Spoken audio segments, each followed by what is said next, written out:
young and the youth.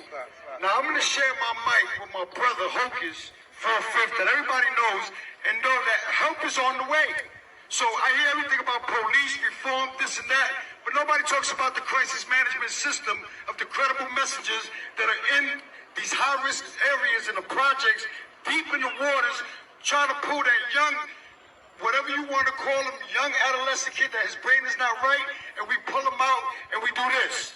We give him jobs. So with that being said, I'm in Lincoln Hospital, #1 trauma center in New York City, #3 in the nation, and rest in peace to everybody's family, and especially my little boy, B. Diddy. Hocus for a fifth. Good looking, Gilly. My name is Hocus for a fifth. I'm from Castle Hill Projects in the Bronx. I'm a rapper from the Bronx, but I'm also a former active gang member of a blood set known as Sex Money Murder. So, you know, I'm what you might consider a big homie of that set, right? But, you know, that lifestyle led me in jail facing life in prison some years ago, where I was on Rikers Island fighting for my life 4 years, and I was acquitted, you know, after 4 years. And I came, Gilly, I don't even live here. I live in Atlanta, right? You know, I made it out, but Gilly called me up here and like, yo, Hoke, I need you for months and months. And when I seen that 13-year-old kid die, I'm just like, yo, I'm here, bro. I'm on the next thing smoking. So I just want to say that, you know, we heard what everybody said, but we taking preventative measures like going in the neighborhoods, going to talk to the gangsters face to face, like the sister said here, because we not scared. You know what I'm saying? I heard people say we ain't scared to go. I come from that lifestyle, so, and a lot of them respect me and look up to me. And, you know, I want you to turn the camera on the kids here, man. Like, I see a bunch of kids begging y'all, all the gang, I'm talking to the gangsters out there, right? Because I'm one of y'all. I see these kids begging for their life. That's what I see when I look at them. They holding up these signs, they begging for their life. You know what I'm saying? I see mothers and fathers out here who lost people, man. Like, if you got a heart and soul, it gotta hurt you, it gotta touch you somehow. So I'm talking to the gang leaders, and we gonna go in the neighborhood to talk to them, in the streets, on them corners. Guns down, life up. Thank you, brother. You ain't got nothing else. There's nothing else you could do. So I got a message, yo. More like a question to my youth out there, man. Can we please stop disrespecting the dead? I'm talking to my youth in the Bronx, the drill rappers, the Bronx drill rappers, because that's where we got to start. I got to start home because that's where I'm from. I know it's happening all over, but I'm from the Bronx, and trust me, I wish it would stop in Chicago, Atlanta, Brooklyn, everywhere it's happening as far as this culture of disrespecting the dead and putting them in blunts. So I ask our youth, please, can we stop disrespecting the dead? It's causing more unnecessary harm because dudes don't even be having beef with each other, or they don't even know the dead person and they'll disrespect the dead. Now, don't people want to kill you just because of that? Just because of that alone.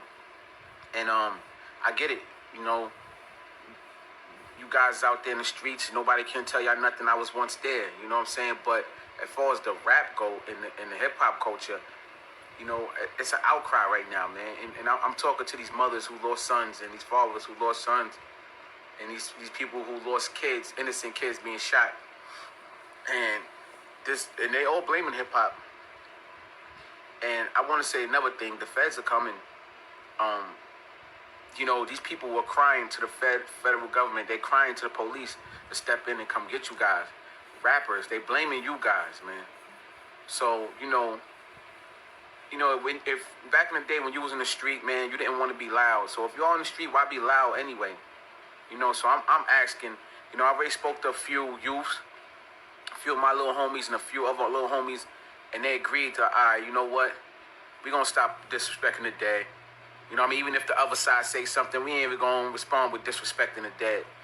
I think that plays a big part and a big pivotal role in starting to make a change because when you guys get older, trust me, you're older like me, if you make it to this age, okay, you're going to see that everything that happened in your past, I got dead homies. I got homies in jail, never coming home. I got some that's been there 20 years already, 10, 15 years, and got more time to go. You're going to see that none of this shit was worth it. None of it.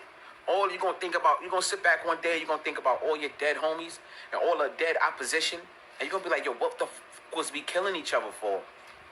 It wasn't worth it. Okay, so when you see older people come on here and try to school y'all and try to tell y'all, yo, y'all need to relax with this shit, y'all need to pay attention to that. because we got experience, man. We got wisdom, and we understand what's waiting for you. Okay, I was indicted. I was dead. Rikers Island 4 years. I was in the streets. I did what I did. And like I said, man, one day you're gonna realize it. So try to realize it right now. I know y'all in the midst of the fire, and you feel like you ain't got nothing else. There's nothing else you could do, but you can make a change, and it starts somewhere. So if we stop disrespecting the dead, I think that will alleviate a lot. You know, in these rap songs. You know what I'm saying? We gotta stop telling on ourselves too. So you know, Hocus 4/5. That's just my message to the Bronx rappers, the Bronx drill rappers, the Bronx gang members, the Bronx community as a whole. You know, I'm rocking with the Guns Down Life Up movement. And my message today is, let's stop disrespecting the dead. It's not what's up. It's not what's up. Back in the day, if you killed somebody, like you probably respected the other man's gun. You know what I mean? You'll probably pop a bottle to his death on him. Damn, that nigga was gangster, but I got him first. No, we just didn't disrespect the dead like that. Like, especially in the way y'all doing it. So even Chief Keef said, if I'm not mistaken, Chief Keef said he's gonna stop doing that. And I salute to Chief Keef. I'm glad he took that stance because it's, you know, Chicago was part of the culture that started that, or they are the culture that started that. And for him to say that, that's a big step in him realizing what I just said. Like, yo, ain't none of that shit really worth it, man. Like, we gotta stop doing that in these songs, man. It created a culture of a deadly culture. This ain't even hip hop no more. This shit is deadly. Like, this shit is scary. It's not even hip hop. But anyway, man, I ain't nobody's preacher, man. I'm just a dude from the hood who see what's going on and see the wrong in it and using my voice to help make a change. So salute to all of y'all, all the gang, all the members out there. Salute.